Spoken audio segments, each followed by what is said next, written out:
Hello, beautiful YouTube people.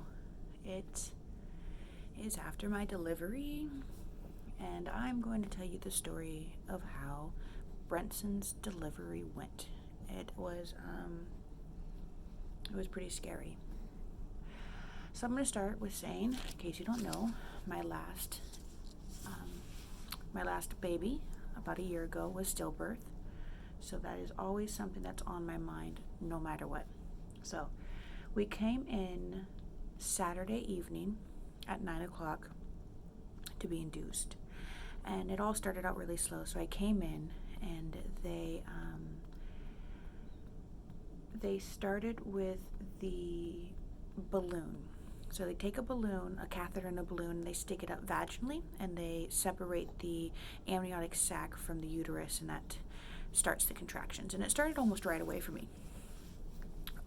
And then it just kind of stopped progressing. So they gave me a pill to soften my cervix, and that helped it progress a little bit more also. I keep looking outside because it's beautiful. I've been inside for a few days. So that started progressing it. So I got up, I took a shower, and started moving around using the ball and stuff, and then my contractions became full force. No joking, like it was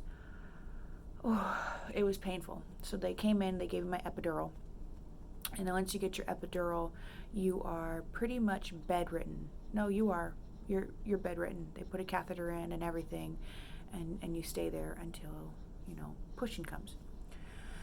So I got my epidural, and as they're monitoring the baby,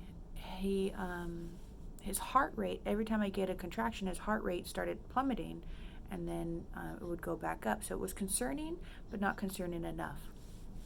So we had the choice to either let labor continue progressing the way it was, or to break my water and get labor moving a lot quicker, because once your water breaks, delivery's not far behind. So my husband and I chose to break my water. Once we broke the water, the amniotic sac, his heart rate started plummeting significantly. So what they did was they put a tube up me vaginally, and they filled that with water so that he had more of a cushion around him, so that whatever he was, or wherever his body was laying on the cord, it was able to float again. And that only lasted like 10 minutes before they were like, you need to start pushing. So I wasn't even 10 centimeters. I was 8 centimeters dilated, but because he was under so much stress, they wanted me to start pushing right away. So they were going in vaginally, and they were using their hands to open me up that last 2 centimeters so that his big old noggin could go through the pelvic bone. And normally I push for about 15 to 20 minutes before the baby comes, but because I wasn't fully dilated, I pushed for, I think it was an hour and a half. And once we got his head out, they noticed that the cord was wrapped around his neck, and they were unable to pull him out because the cord was, still stuck inside my uterus and all that. So one of the doctors that were standing in the room shoved the other doctor out of the way, and as quick as she could, she took that and whooped it right around his neck and pulled him out.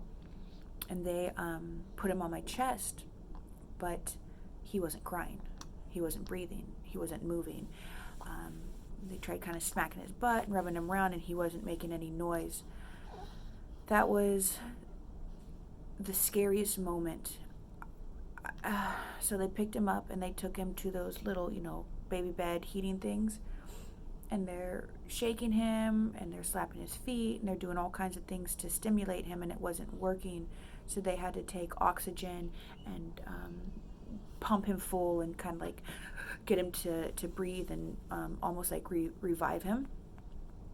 And it felt like hours. In reality, it was probably about 2 minutes. And it was so scary. My husband and I, my husband's saying, "Oh, come on, buddy, start breathing, please start breathing." And I'm sitting there and I'm crying from the adrenaline of having a baby, and I'm crying from thinking that I just lost another baby, and I'm praying, "Please, God, don't do this to me again." And it was scary. It was really scary. So normally when something like that happens to a baby, they take the baby over to the NICU, but instead the NICU nurse decided to stay in the room with me for 2 hours after delivery to make sure that baby was fine. And I was very grateful for that, because I did not want my baby taken. No. I was very, very grateful for that. And this staff here at Kaiser, they are amazing. They are so caring, and you can tell that they are really, really love their job. So that's the basics of how my delivery went. Now, in case you don't know, or in case you're asking or wondering, I do take Subutex, and that is a buprenorphine. That is a blocker. It helps with opioid addictions. It keeps you from withdrawing, and it keeps you from craving, and it just kind of keeps you level. So because I take that, the baby, Brenson, has the possibility of going into withdrawal. So we are mandatory to stay here for 5 days. It's hard. I'm on day 3, and I miss my little girl. I miss her so much. I want to be home so bad. So day 1 went by really quick.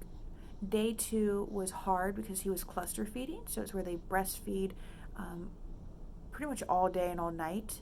It's so that they can stimulate your breast to start producing milk. And then last night, my milk came in, and he slept so good. I even slept so good that I woke up tired. Like when you crash so hard, you wake up tired the next day. It's funny. But we're on day 3, and we have no signs, no symptoms. He does have a little bit of a jitteriness, but I mean, all newborns have the jitteriness. The only time that he cries and is really fussy is if he is not being swaddled, or if he's, getting his diaper changed or something. Step a little higher. Maybe we can get his beautiful little face in there. Oh my God, I'm so in love. Other than that, he's happy. There's no symptom, there's no sign. So today and tomorrow are the big days to see if there's any withdrawal happening. I was talking to a nurse, and she said she's seen one case where a baby went into withdrawal on day 4. That's why they wait the 5 days. But he's doing so good that they don't think that we're going to have that problem. Now, a lot of the times, babies who go into withdrawal are because the moms are not breastfeeding them consistently. They're not giving enough of that stuff, that's enough of the Subutex that's in the mommy's milk to the baby. And he is breastfeeding like crazy, so that's probably why he's so happy and doesn't show any signs. That's about it. He's going to be waking up here soon, so he's going to need a little more breast milk and stuff. Or maybe I can put him in his little crib over there, and I can go take a nice hot shower. It sounds nice. But for anybody who watches this, at the end of this video, if you could just take a few seconds and pray that my baby doesn't need any medication, and that I get to go home to my family in 2 more days, would be amazing. God is out there, and He hears everybody's prayers. On that note, I hope you guys have a wonderful day, and I'll post another video before I leave, and I'll keep you updated with anything else that's happening. And yeah, so bye guys.